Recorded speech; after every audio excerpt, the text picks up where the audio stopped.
Good morning. I want to welcome all of you here for the press conference this morning. We've actually titled the press conference "The Future of the NFL" because we're here in Dallas. We're actually in Arlington, Texas. We're here for Super Bowl 45, and for those of you that follow the sport very closely, you know that one of the big things just post Super Bowl is going to be the collective bargaining agreement.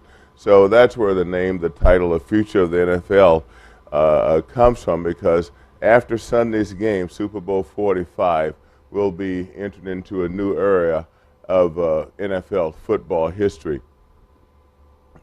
What I'd like to say too is that where we are in Arlington is we're right in the shadows of the new Dallas Stadium, and we can actually see it from where we are. And where we are now is that we're on aboard a Union Pacific a Heritage Fleet car that they have brought in specifically for this occasion. And so this is an exciting time for us, and we think that there are certainly some similarities there with the connection between the old and the new. So we've called it a gathering steam because we feel like the Retired Players Association is gathering steam for this occasion. The Retired Players Association is a 501c3 nonprofit organization which is really dedicated to providing a powerful national advocacy and collegial support for the retired professional football players, their families, and the communities at large. Our area of focus is around health care for the retired players, and specifically to raise awareness and funding in support of medical research in the areas of Alzheimer's, ALS, and particularly as it relates to repeated head trauma. The RPA provides financial assistance to members suffering from these illnesses.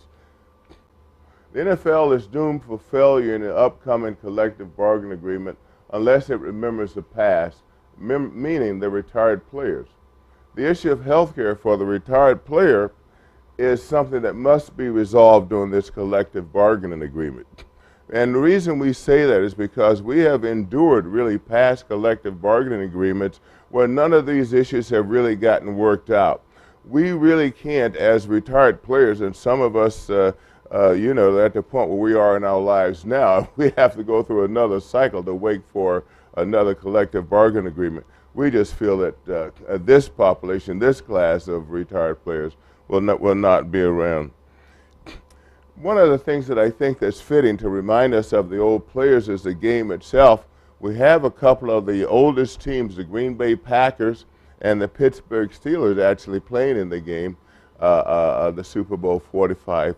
And I'm happy to say that we're well represented by some of the Green Bay Packers, who we'll hear from later. We have Dave Robinson, Marv Fleming, Jim Taylor, and you'll recognize those names. We'll have those guys come back. And from the Dallas Cowboys, we have Mel Renfro. So we have a good representation for the NFC. Disability benefits for the retired players is one of the main things that we are really interested in because they're so difficult to obtain. The player must meet the threshold of totally and permanently disabled. And in 2006, only 284 out of an estimated 9,500 retired players, or about 3%, received some disability benefits. When we talk to other former NFL players, a lot of them have experienced the difficulty and the frustration of trying to get some of these benefits. And a name that some of you will recognize is Conrad Dobler.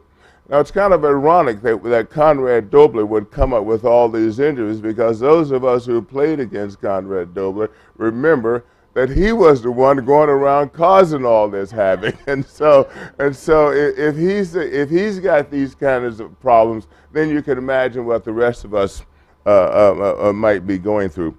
But just to note, former New Orleans Saint offensive lineman Conrad Dobler, for instance, has been rejected by the board at least 12 times without adequate reasoning for why his ability to hold down a desk job, which technically prevents him from satisfying the definition of totally and permanently disabled. Well, this is a difficulty that most of us have gone through if we have tried to receive some benefits from the NFL. You might ask, why RPA? And I know there's a lot of confusion. There's confusion among other ball players, retired players, because there are organizations out there. But the thing is that the NFL and the NFLPA have repeatedly been ineffective in administering benefits to the retirees. Basically, they have created an impenetrable wall, a fortress which is a defense against the retired player receiving the benefits that they have worked and paid for. They have barricaded themselves. In other words, they've made it so difficult and so complicated that going through the process basically eliminates you from getting any of the benefits. Delivering the benefits of health care is a complex, difficult, and expensive problem, and for the NFL has barricaded itself against any claim. The executive director of the NFLPA is elected by the current members, not former players, and NFLPA has recently, under the new director, DeMaurice Smith, has allowed only 2 seats to be occupied by former players. This is a change, but it's not adequate. It's not enough. It's still the same old system, so in effect, nothing's really changed. These 2 members really have not been given any additional powers.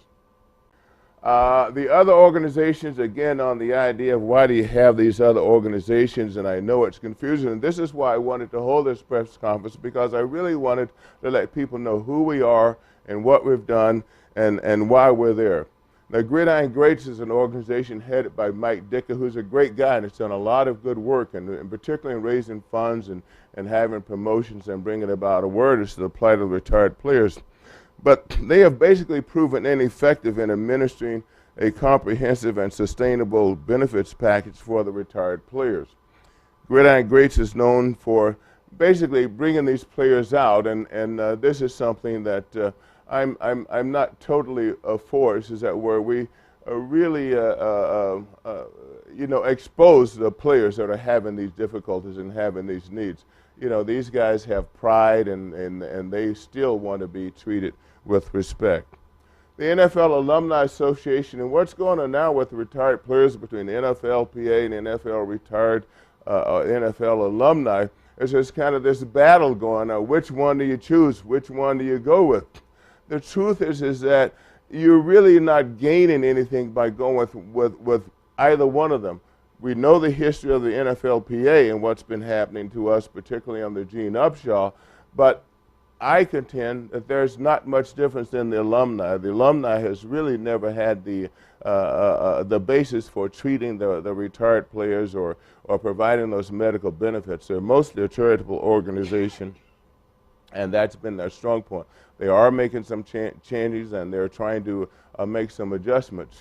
But there's also some talk or chatter that the alumni is really kind of under the auspices of the NFL itself. And so those are some things to be concerned about. There are other organizations. Many of these organizations have really great aspects. Fourth and Goal, one of their great attributes is a guy named Jeff Nixon, who's a tremendous writer, you know, and he puts out great publications. But I think that that's their strength, and maybe there are other elements that they're lacking on. There are other organizations, certainly, that provide many of these benefits. One of the things that I'm thinking is that we could probably bring some of these organizations together to really provide strength for us all. Basically, as we said before, that their primary concern for the NFL and NFLPA is the current players. Now, you hear talk about things like, well, games or salaries or things like that. But a lot of these things really do not concern the retired players. And so what we have is we need to have the retired players at the bargaining table where we can speak directly and specifically about retired players' issues. The thing, too, is I know that a lot of the younger players will go, well, you're talking about the old guys. You know, you're talking about, well, and believe me, guys, we have some differences. We have some great concern and empathy among some of the current players that go, well, sure, these guys built the game, we should be willing to really go in and provide some benefits for them. And then there are other guys have a different attitude totally. Well, these guys had their chance and, they blew it or whatever.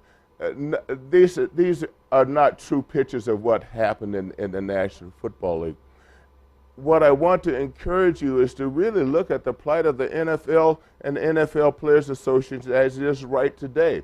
They are really not providing the better benefits to resolve the problems that we had when we played. The average career is still only about 3.5 years for the average professional NFL player. Also, is that imagine this, the salaries that these guys earn now, and about 7 to 8% of these guys earn up in financial trouble or financial difficulty, even including bankruptcy. So the Players Association can't, claim that they are providing the services and treating the current players much better. So we think that needs to really be changed. Our problems for the NFL retirees is that as a population, we are 50 times more likely to have things like dementia or Alzheimer's disease, and particularly a Michigan study says is even worse for NFL retirees, the younger guys we were just talking about, ages 30 to 49, who are 19 times more likely than the average male to suffer from these kinds of problems. In 2003, the United States Department of Labor reported that the NFL injury rate is 8 times higher than any other commercial sports league. Many of these injuries linger long after a player's NFL career has ended. And this is kind of the problem. When the guys try and go in and get benefits, it's not right after their playing days. These things develop or come later on. And a lot of times when the players don't have the support or the financial wherewithal that they might have had during their playing days or shortly after their retirement. The thing that I would like to go back to and to say is that no matter which way you go, whether it's the alumni or whether you go with the Players Association, you still have to deal with the NFL. And the NFL really is the only game in town. The NFL has all the power all the time. And since there is no competition, you don't have any leverage. You can't do anything. So you're always bargaining with the one and only NFL. And so if you do not like it, you don't have any other options. There's really nothing else you can do. It's still their ball, and no matter who comes to the table, you're going to play with the NFL ball. What the RPA is all about is let's have some leverage there. Let's bring some new players to the table. Let's kind of even this whole thing out. And I think it's a great opportunity to do this, and it's a great opportunity to talk about this because the collective bargaining agreement will come to a hiatus where there's actually no bargaining or no contract on the table, which simply means all things are open. When I speak of the current league and the current Players Association, I think that there are things that what I hear DeMaurice Smith, what I hear the players talking about, some of them concern us, but a lot of them don't. I also think the nature of the league, the game, not necessarily the game, but things like media, all of these things, those kinds of contracts are going to be so substantially different that I believe that there are literally billions of dollars on the table that they are not currently in the process of negotiating. Right now, the game of football is the most popular sport of all the sports in the United States. This particular game on Sunday, they're expecting to generate over $200 million in ticket sales and concessions alone. This is not the key TV contracts. I mean, just imagine the kind of money that we're talking about. It's unimaginable. That money is going to get more lucrative, better. The NFL, you have to remember, has their own network. When I talk to CBS guys or Fox News or ESPN, these guys think that the NFL will handle the majority of all the TV exposure. When you get to the NFL and talk about the monies that are on the line, where do the retired players come in? You know, as it stands now, we have no leverage, no negotiation, but yet and still getting back to the history of the game, the founders of the game, the guys that built the game, we are being used consistently, even in this today's game with the Packers and the Steelers. The history of the game, they go back, they reflect on games like a Jim Taylor or a Mel Renfro, Marv Fleming, Dave Robinson, and certainly in a lot of cases, the Carl Eller. But the point is that whenever they use that, we are not compensated. So it's an opportunity to look at those kinds of things. What I am really here today to talk about is what the real concern of the current retired player is, and that is Secure Care. And what Secure Care is, it's a network of clinics and hospitals, and we're developing partnerships with the great institutions in the country, some of the best. Mayo Clinic, Johns Hopkins, and Scripps University. And the idea is that Security Care will provide the retired NFL players a cohesive, easy-to-use network of thousands of expertly trained and skilled medical professionals. Secure Care is a prestigious healthcare network, and which is quite possibly, and certainly in my opinion, one of the world's best, but also in my opinion, I think that we have done better, even with our own meager resources, than the Players Association or the NFL in terms of helping players and providing benefits. Some of our leaders will come to, but our leaders come from this national network of the highest quality health care, and the idea is to make this available for all of the retired players. What I hear from other retired players is when they talk, well, you guys, the Hall of Famers, you get all the benefits, you get all of this stuff and stuff like that. What about us guys? What about us lowly peons, as they refer to themselves? I've heard these guys talk. I remember talking to one player, and he says, well, I was really happy when I heard about Paul Krause and how small and how little his pension check was. You know, and he says, well, because I felt like I was the only one that was out there that was drawing this kind of a salary. And the truth is that there are a lot of guys out there, but they don't know each other. And what I'm referring to is the players, when I played, a lot of them were encouraged to withdraw their pensions early, which means you got a reduced pension.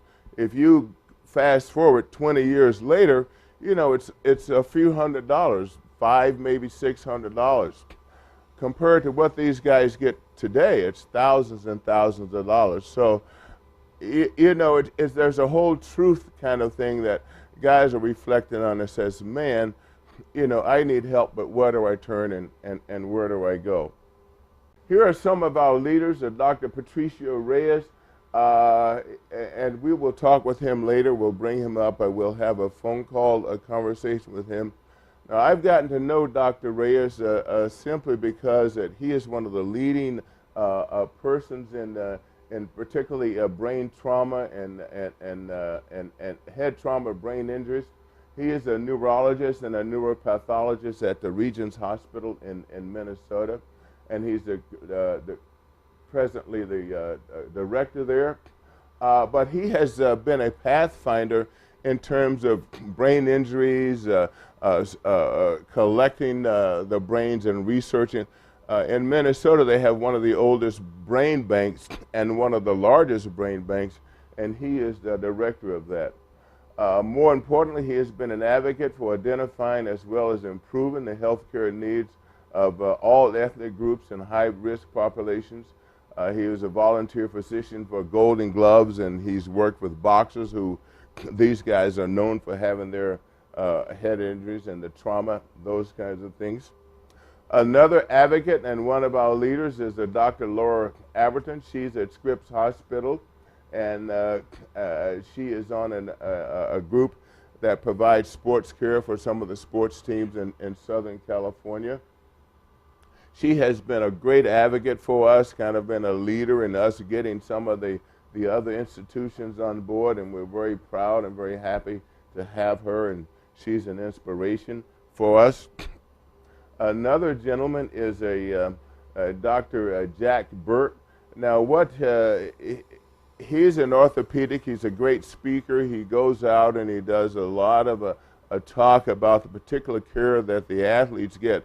And he's the head of what they call ON, which is Arthroscopic Association of North America.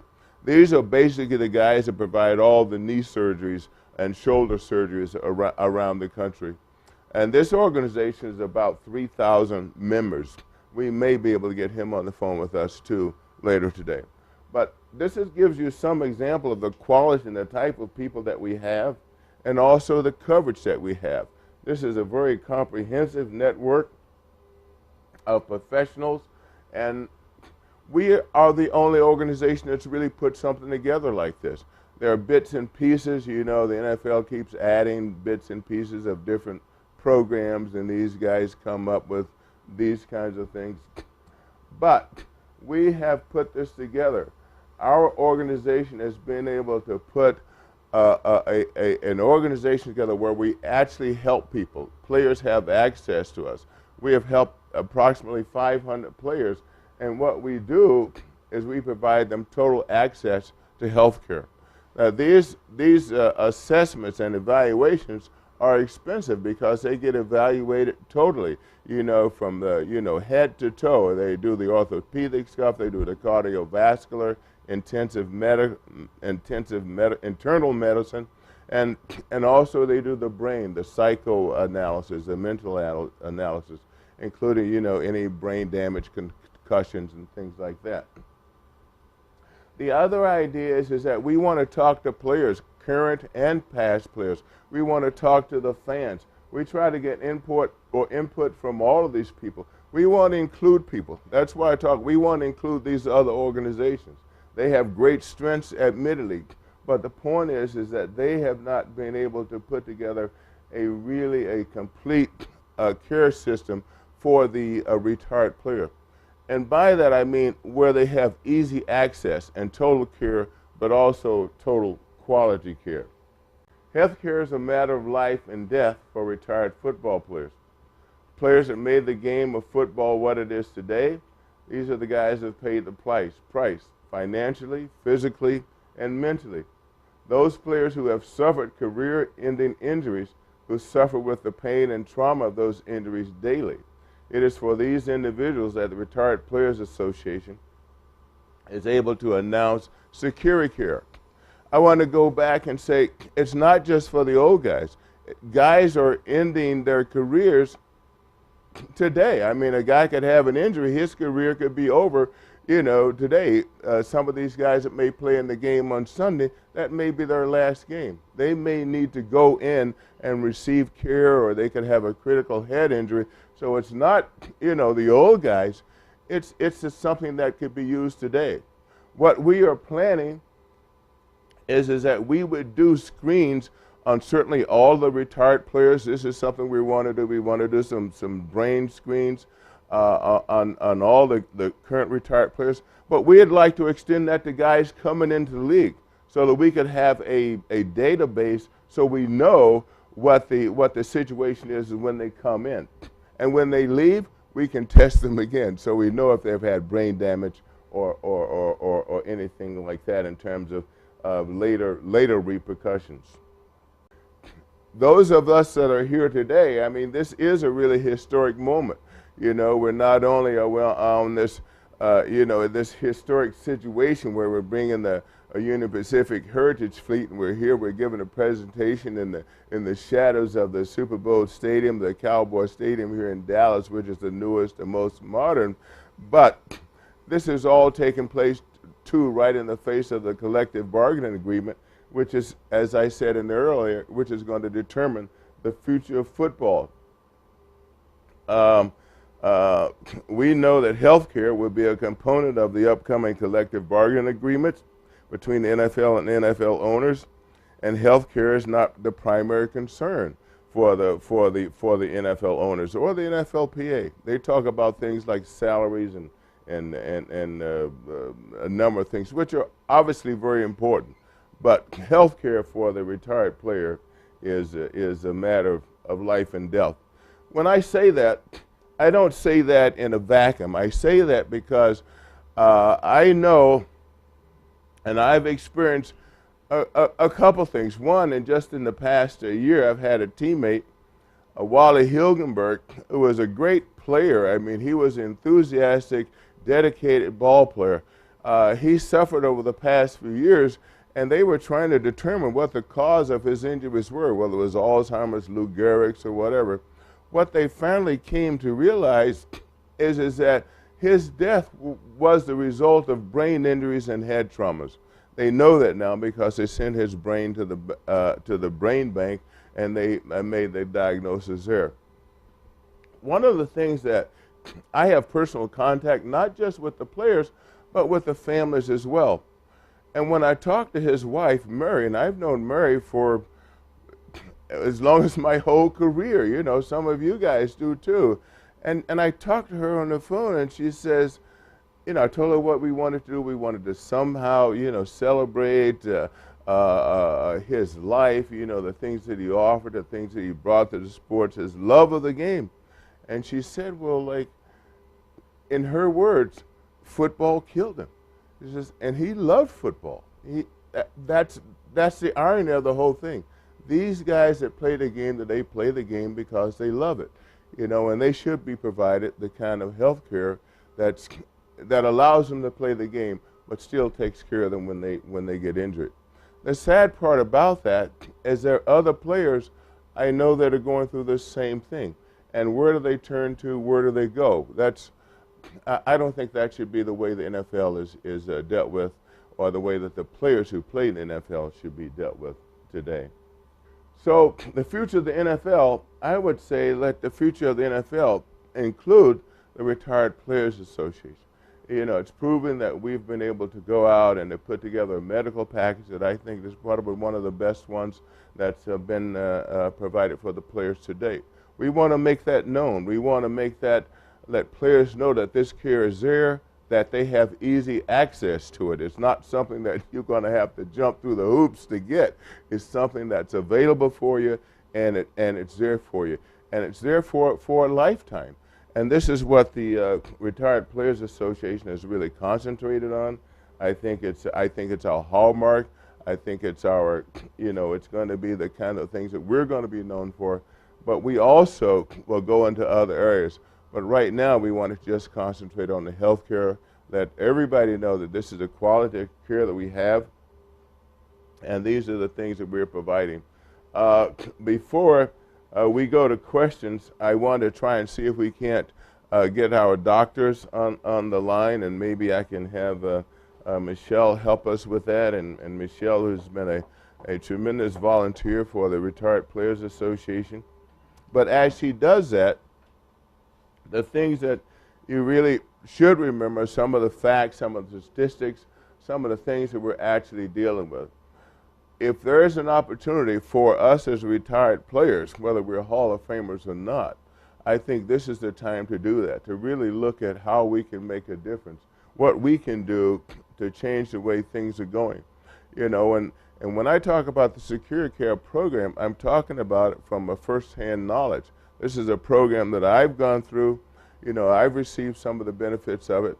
And plus, I've gone through the NFL program, too. You know, I filled out the papers. I did all those things. I said, well, hey, you know, this has happened. You know, my knees are a result of football. There was never anything else I did, you know. So where else could these injuries come from?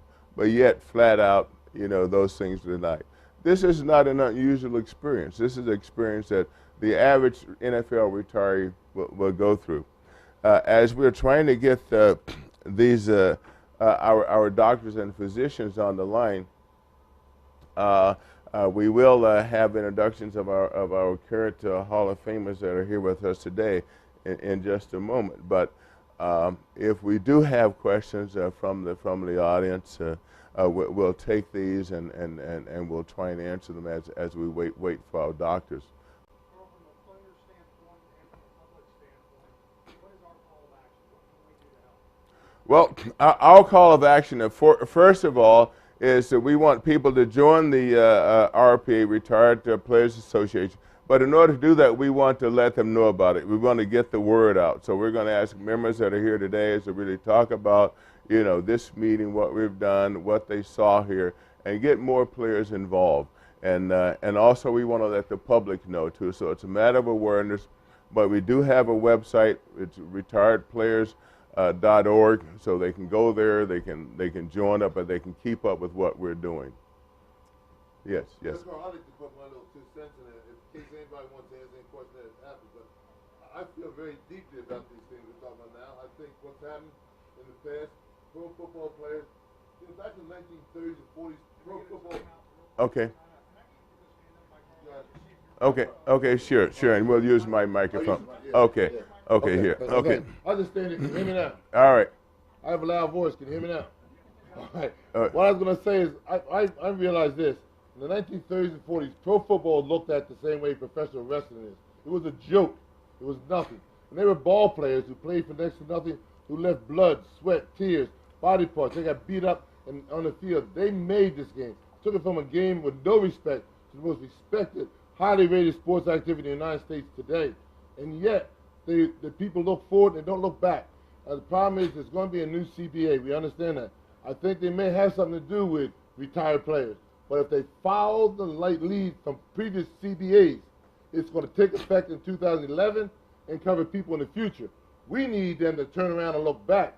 We need them to turn around and get to the people who made the NFL something to be proud of. And Carl is completely correct. The NFLPA was always in competition, but under our previous executive director, it just kind of married with the NFL. These collective bargaining agreements were very, very beneficial to the league. There's been no labor unrest or anything. They got along real well. The NFL Alumni Association, they were so close with the NFL, they were even allowed to use the shield in the logo. So these two organizations, as great as they may be, it's nice that they are locked in with the NFL. And tell you, the NFL, so many times the big thing that changes in the NFL is money. They do things for money. They don't want to come back. But they forget, they wouldn't have the big pockets today. They wouldn't have that money without the guys who went before them, without the guys who sacrificed them. You know, people today don't realize that when we played, there was no such thing as a timeout for injuries. There's stories of people who had broken legs, tried to get off the field and the leg compound, the bone came through the leg to the other side.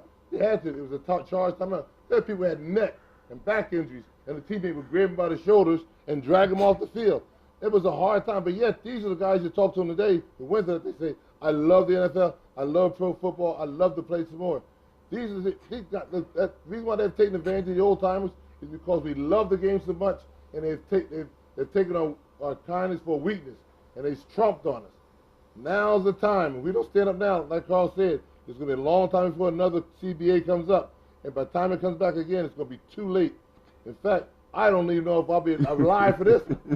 You know, the career of a National Football League player actually is one play. I mean, your career can be long, but you only guarantee one play, and not all that, just the beginning of the play. And that's what it is. You put your life on the line, not just your health and welfare. And when you do, it's the health and welfare of your family. You know, in 1974, we had a strike because we wanted that when a guy died and was vested, all of his money was dumped back into the fund. Nothing went to his family. The wife and widow got it, nothing.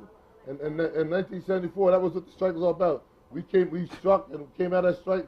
We still didn't have it. We got it later on, but we didn't get it right then. I'll tell you, they do not care about our families. I mean, I'll tell you, I love the game, but yet I know I had a wife and 3 kids to support, and I want to take care of them, and I want to do something for them. The NFL could care less about my wife. The NFL could care less about my children.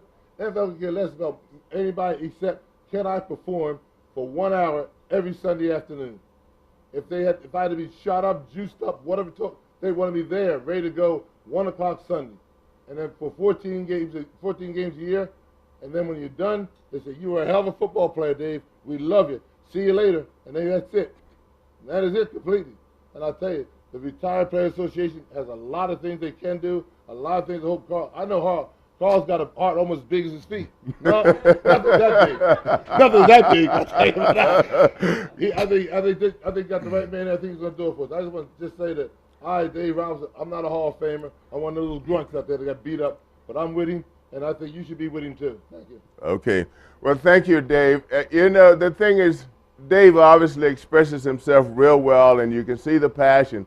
But that's all of us. One of our defects is our love of the game, and we love the game.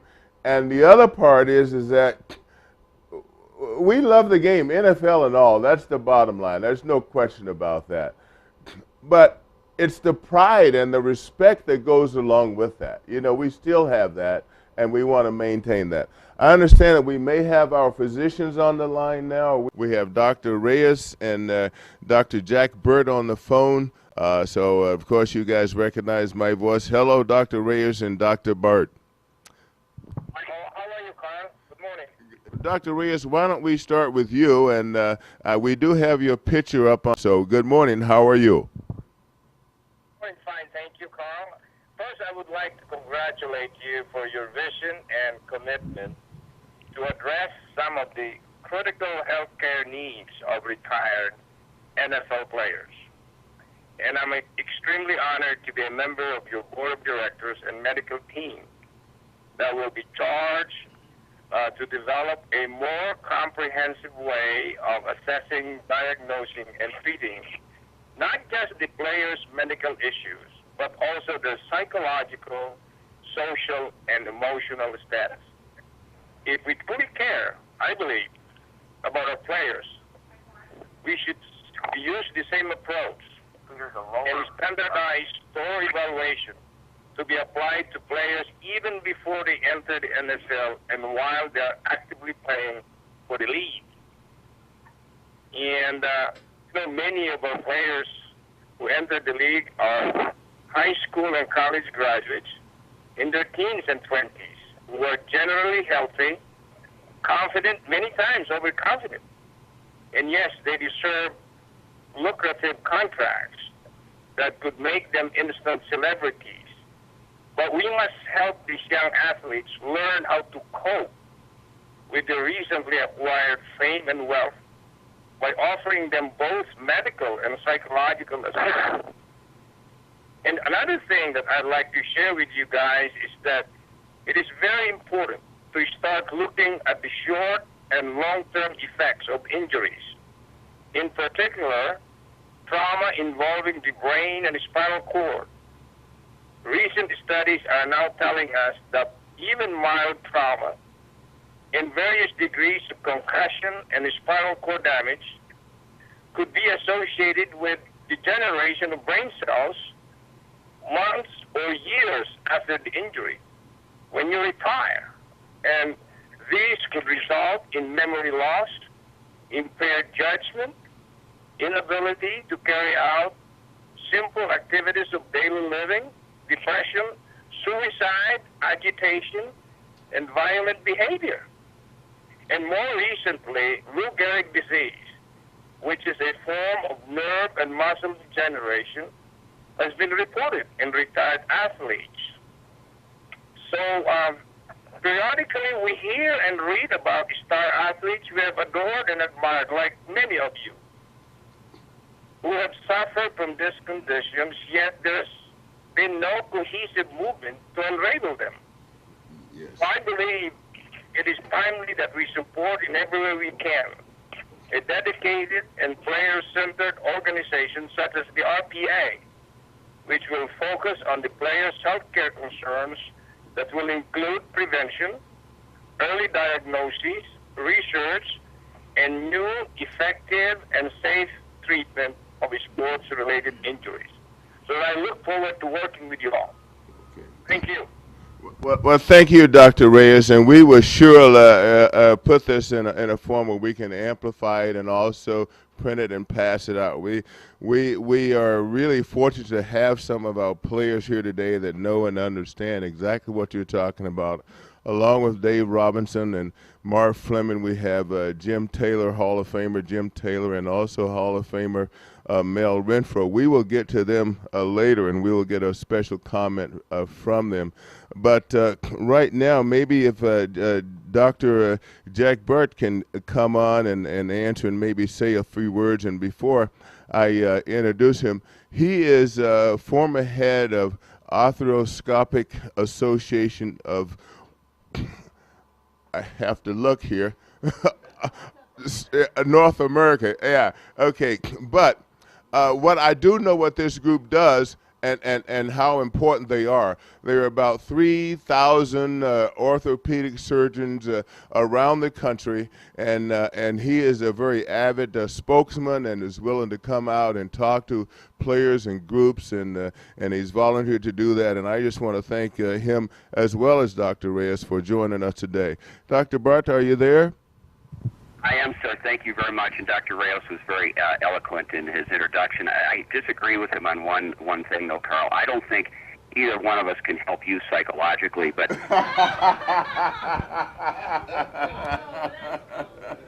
Well, I forgot to leave out the part that he's a comedian, too. Yeah, the purpose of me getting involved is that I do represent approximately 3,100 orthopedic surgeons throughout the United States. We are subspecialists in arthroscopy. Most of us do total joint replacement of the knee as well, and some of the hip. And as I watch people like Carl walk and other NFL athletes, as they age, there's clearly a need for our input into how to care for them. And so I'm going to be very brief and just say that we are definitely aware of the issues that are affecting retired NFL athletes. I just got back from New Orleans at a board of directors meeting for our organization, and we're excited about the opportunity to work with the retired NFL players. We are willing to see you folks gratis and to care for you and to help you in any way we can, from conservative care to surgical care.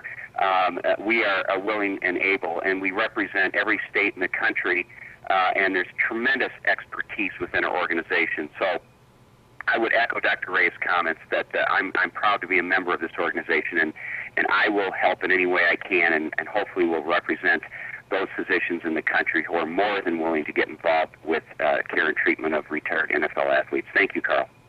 Well, thank you, and thank you again, Dr. Reyes. You know, the important thing here is that, you know, he said that they would probably provide some of these services gratis. We have not really asked for that, and this is where the Retired Players Association really comes in.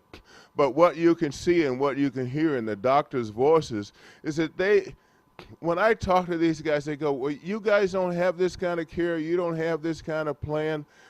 They are so willing to help, and they are really disappointed that this kind of care has not been provided in the past. And so they have been because they love the game of football, they love the sport of football, and they think it was very easy to talk these guys into joining us. So again, my hats are off to the doctors. I think I've been very fortunate to get really a good team, and this is just part of our team, and I think this is just kind of an indication of things to come.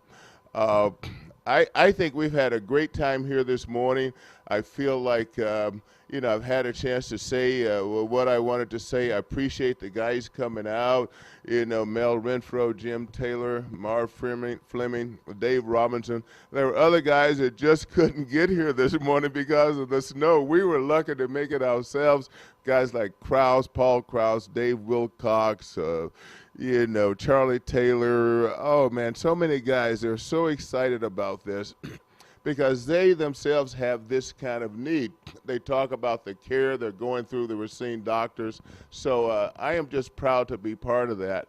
And again, it's just something I've had a privilege to be part of. It's something I want to do. I work, I spend all kinds of time with this, and it's only because I think it's right, and I think it's only fair for the players.